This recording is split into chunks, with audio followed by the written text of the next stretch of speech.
Hey guys, Mike from Ophelia's Blue Vine Farm. Recently, I had a chance to tour the farm of Bob and Deborah Ford in Kansas City, Kansas. It was an awesome experience.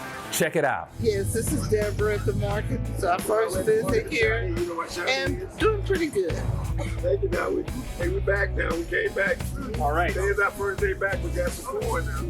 Good to see you.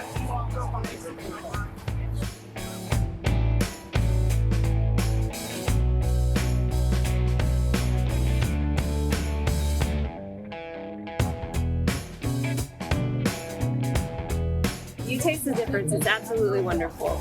Yeah, it's a good product. I send all my friends up here and tell everybody about it for sure. Have you had his watermelons yet? Yes, Sure. they're incredible. Very sweet. I'm not a big watermelon fan, but I love his watermelons. Oh, the twins are still here. Look at that. Bob, it's twins. They're twins. They do like that sometimes. Cross-pollinate, they call it.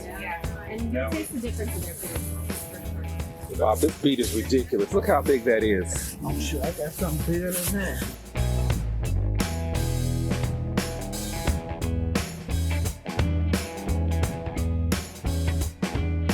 Doing very well. Thank you. Y'all have a good day. And maybe you could come to the Shawnee Market, come visit Yeah, when us. you get ready. What an awesome time I had at the farm of Bob and Deborah Ford in Kansas City, Kansas. And thank you again for having me out, and look forward to working with you and your farm this year in 2023. All right, guys, I'm Mike at Ophelia's Blue Vine Farm. I'll see you in the next video.